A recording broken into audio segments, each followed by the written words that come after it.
Isn't it just amazing to discover, what we often refer to that beautiful parable in Matthew 13:44 of the kingdom of heaven like a treasure hidden in a field. And here Paul brings it out so powerfully to Corinthians 4, where he says, at the verse 7, and now in the globe, but I might as well read verse 6, the light source is founded in the same God who said, light be. This is Paul, having struck with this beaming light when he was on a different mission. And what happened in that light? He says, it's the same God who said, light be, and light, and he lit the lamp in our understanding that we may clearly recognize as the features of his likeness in the face of Jesus Christ reflected within us. And now he says, and now in the glow of this glorious light and with unveiled faces, we discover this treasure where it was hidden all along. In these frail skin suits are made of clay. We did not invent ourselves. We are God's idea to begin with, and the dynamic of his doing and amazing engineering. And that's your favorite scripture. We often feel completely hemmed in on every side, but our inner space remains unrestricted. When there seems to be no way out, we escape within.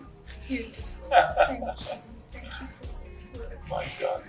It's so wonderful. It's so wonderful to always refer back to the I amness, to the closeness, to the, This is what the mirror is all about. It's a mirror. We see ourselves and we see ourselves reflected there. Oh, beautiful. Such a joy. Thank you, my darling. Yeah. My darling.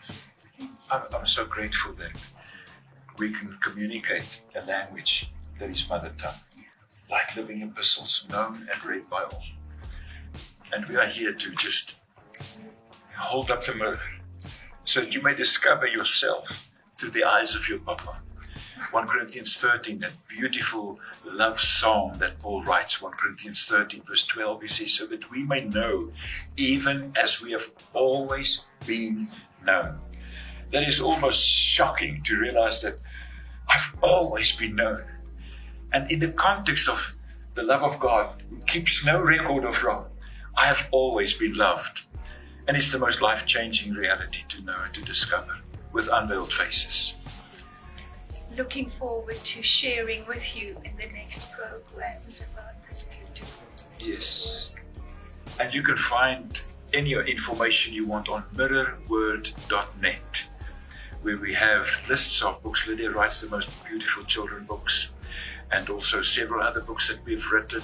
And the focus on the Mirror Bible is just something so amazing, because the Mirror Bible happened in time. It's a work in progress. We didn't realize at first that we were going to do the entire New Testament. It's still a work in progress. So it's grown from just about 200 pages, which was our first release 10 years ago, to almost 1,500 pages, which is now 3 volumes. So that, because otherwise you'll need this one was about the 8th edition, so the latest edition is double the size, and one would need a trolley to push it because it's becoming bigger. But thank God for a library that you can carry in your pocket. It's available on app, on Kindle, and it's a work that is very addictive.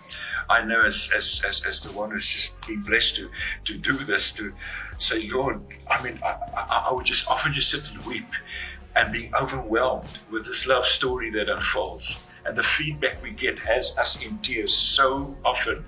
People just writing from real life out there, on the street, in situations, discovering the reality of what is unveiled in their encounter with Jesus. In the mirror pages, where it's no longer window shopping. We're not just looking at some potential me. It's not the story of the ugly duckling anymore. It's just been a confused swan.